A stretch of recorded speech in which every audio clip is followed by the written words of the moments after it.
Hello বন্ধুরা, সকলে কেমন আছো? আশা করছি ভীষণ ভালো আছো। 11:30টার থেকে আজ ব্লগটা আমি স্টার্ট করলাম।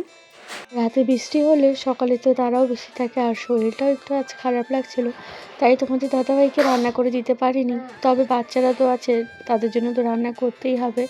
দেরিতে উঠলেও সমস্ত কাজ সেরে তারপরে আবার দুপুরের খাবারটা আমরা খেয়ে নিলাম। প্রেসারে ভাত করেছিলাম, বেগুন ভাজা, মিষ্টি কুমড়ো বটি আর ছেলের জন্য আলু ভাজা, এগুলো দিয়ে খেয়ে নিলাম। আর ছেলেও আজকে স্কুলে যায়নি, রাতের বৃষ্টিতে শার্টটা বাইরে ছিল, সব ভিজে গেছিলো, তো তাই আর স্কুলে পাঠাতে পারিনি। আর এখানে দেখো মেয়ে চিপস খুলে দিতে বলছে।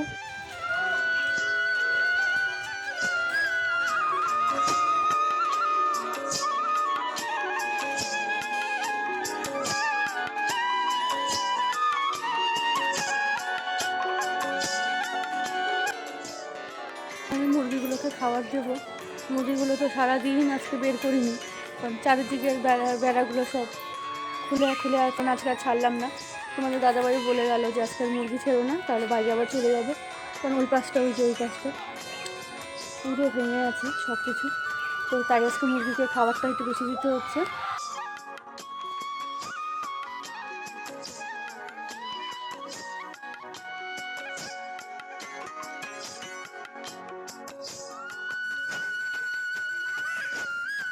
মুরগিকে খাওয়াটা একটু ছড়িয়ে ছিটিয়ে দিলাম, কারণ মুরগি জিনিসটা কি বলো তো, যতই খাবার এক জায়গায় দাও না কেন, ও ছড়িয়ে ফেলেছিলেই কিন্তু খাবে।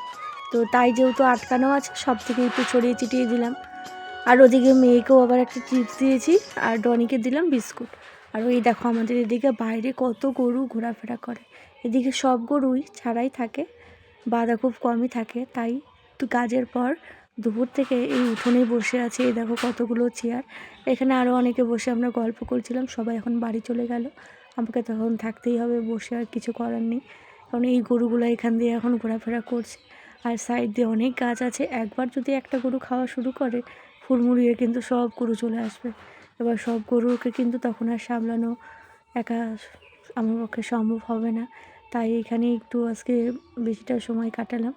অন্যদিন কি হয়, কাজের শেষে হয়তো ঘরে গিয়ে বসে একটু ফোন দেখা বা টিভি দেখা, আজ আর সেই সব হলো না, কারণ বেড়ার অবস্থাটাও একদম ভালো না। বিকেলে যে শ্বশুরমশাই এলো এখানে, এই দেখো আমি কানের পরিয়ে নিয়ে আমাকে কানের পরিয়ে দিচ্ছি। না তো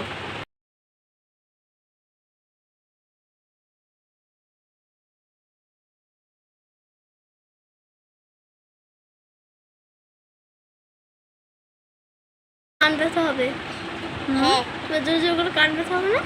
হবে তো না, হবে না। আরে কি রে, কোন দিক লাগাচ্ছিস? ও বাবা ছাড়, আমাকে পড়াইতে হবে না, গানের ছাড়। কানেরটা খুলে একটু বিছানায় রেখেছিলাম, কান ব্যথা করছিল বলে। দু ভাই বোন এই কানেরটা নিয়ে কী অবস্থা।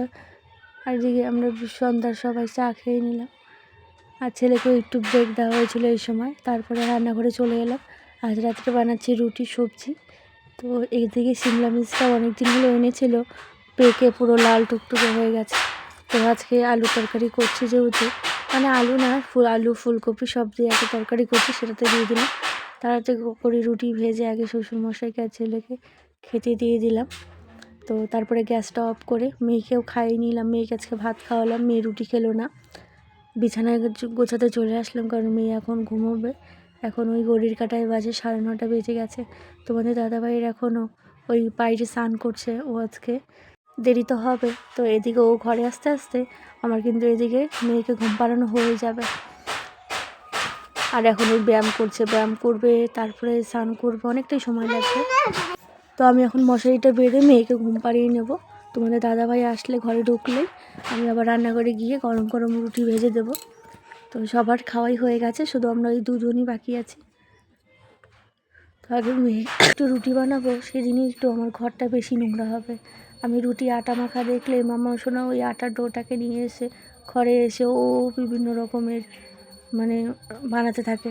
এই পুতুল বানাবে, এই এটা সেটা বানাবে, সারা ঘর ছড়িয়ে ছিটিয়ে বিছানার মধ্যে মানে সব কিছু এলোমেলো করে রাখে। যেহেতু বিছানাটাকে ঝাড়লাম, ওই হাত ঝাড়ু না পেয়ে আমি ওই মামা সোনার কম্বলটা দিয়ে কিন্তু বিছানাটা ঝেড়ে নিলাম। এদিকে ছেলের কাণ্ড দেখো, এদিকে ওই পেন্সিলটা তুলে এই পাশেই ফেলেছিল, তো ওদিকে আবার আটা ফেলে রেখেছে। তো ঘরটাকে ঝাড় দিয়ে রাখছি, কারণ তোমাদের দাদাভাই আবার স্নান করে ঘরে আসবে। তো তার আগে যে ঘরটা ঝাড় দিয়ে তারপরে মেয়েকে ঘুম পাড়াবো। আর মেয়ের বেশি ঘুম পেলে না নিজে একাই কিন্তু ঘুমিয়ে পড়ে। ওর আজকে একটু ঘুমটা বেশিই পেয়েছে, তো সেই কারণে কিন্তু চুপচাপই আছে। তো তাই আমি ঘরটাকে ঝাড় দিয়ে নিই। আর এদিকে দাদু আর নাতি খাওয়া দাওয়া করে একটু বাইরে হাঁটতে গেল। আজ তো আর কিছুই হলো না, কাল থেকে আমাদের বেড়ার কাজ শুরু হবে।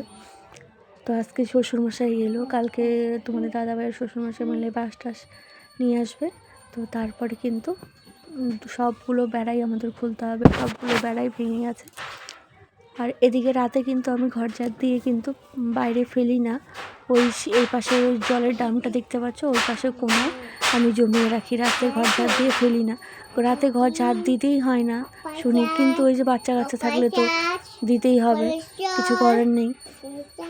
আর সন্ধ্যা থেকে তো আজকেও ভীষণ ভয় পাচ্ছিলাম, আজকে ওই আকাশটা পুরো অন্ধকার করে নিয়ে ফেলেছিল। তো আমি বললাম আজকে তো সমস্ত বেড়া টেড়া আগলা আছে, আজকে যদি বৃষ্টি সে বা ঝড় হয় সব কিছু উড়িয়ে নিয়ে বা দূরে ফেলবে। তো এগুলো খুঁজে পাওয়া কিন্তু ভীষণ মুশকিল হয়ে দাঁড়াবে। তো ভীষণ ঠাকুরকে ডাকছিলাম যে ঠাকুর আজকে যেন আর বৃষ্টি টিষ্টি হয় না, ঝড় বৃষ্টি।